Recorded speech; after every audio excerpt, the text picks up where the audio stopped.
একটা আপু ভূমিকম্প বলাতে আমরা সবাই হচ্ছে হল থেকে বের হয়ে গিয়েছিলাম। তো আমাদের দেখা দেখি আমাদের পাশের হল শামসুন্নাহার, ওইখানেও সবাই একসাথে মাঠে নেমে গিয়েছিল। আর আমাদের যেটা হচ্ছে রিডিং রুম না, টিভি রুম, সাতটা টিভি রুম।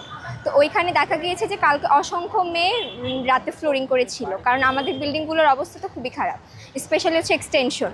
তো এক্সটেনশন তো হচ্ছে অলরেডি প্লাস্টার খুলে পড়ে গিয়েছে, তারপর 2টা বিল্ডিংয়ের জয়েন্ট সেটাও হচ্ছে গ্যাপ হয়ে গিয়েছে। তো ম্যাডামরা দ্রুত আমাদেরকে হল ত্যাগ করতে বলেছে। হলের যা অবস্থা তাতে হচ্ছে এখন এসে যে রিপেয়ার করা, এটা অনেক আগে উদ্যোগ নেওয়া উচিত ছিল। মানে আমরা খুব রিস্কের মধ্যে আছি, এই জন্যে মেয়েরাও খুব চিন্তিত, এই জন্যে হচ্ছে সকাল সকাল একদম যাওয়া শুরু হয়ে গেছে। এখন কি বলবো, এদের কোনো একটা উদ্যোগ শুরু করতেই তো অনেক টাইম লাগে এখন। এটি খুবই ইররেসপন্সিবল লাগছে আমার কাছে। আর আমার মনে হয় 15 দিনে কি এমন রিপেয়ার করবে যে ছুটিটা দিল। 15 দিনে মনে হয় না সম্ভব। হয়তো যেই জায়গাগুলো ফাটল ধরছে সেই জায়গাগুলো রিপেয়ার করতে পারে, আমার যা মনে হয় আর কি। যে আজকে সমস্ত এক্সাম ক্যান্সেল, তো এটা আমরা একভাবে নিলাম। মোটামুটি একটা শকই ছিল যে হঠাৎ করে বন্ধ হয়েছে, একটা প্রতিক্রিয়া ছিল।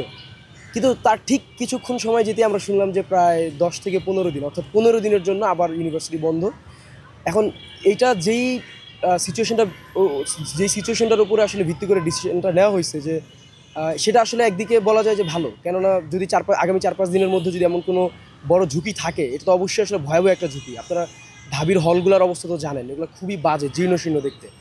সো এখানে দুর্ঘটনা হইলে আসলে খুব বড় আকারে হইতে পারত। সেই দিক থেকে ডিসিশনটা একদিকে ভালো।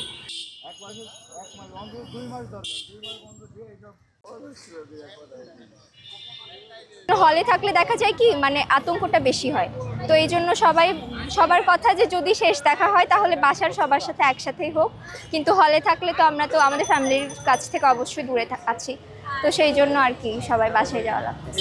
কিন্তু হঠাৎ করে এই ডিসিশনটা নেওয়ার ফলে যেটা হয়েছে, আমাদের ম্যাক্সিমাম শিক্ষার্থীরাই ফার্স্ট ইয়ারের শিক্ষার্থীরা বাদে, যারা একটু সেকেন্ড ইয়ার বা থার্ড ইয়ার, তাদের দেখা গেছে যে অনেক টিউশন থাকে বা বিভিন্ন জব আছে তাদের অনেকেরই। সো হঠাৎ করে ডিসিশনটা নেওয়ার ফলে তারা আসলে জিনিসটা মানায় নিতে পারতেছে না। কারণ স্পেশালি আমারও অনেক প্ল্যান ছিল যে আমি 10-15 দিন পরে যখন একসাথে শীতের বন্ধ পাবো আমি বাসায় যাবো, আমার টিউশনও তখন শেষ হবে, টিউশনে যাদেরকে পড়ায় তাদেরও এক্সাম শেষ হবে।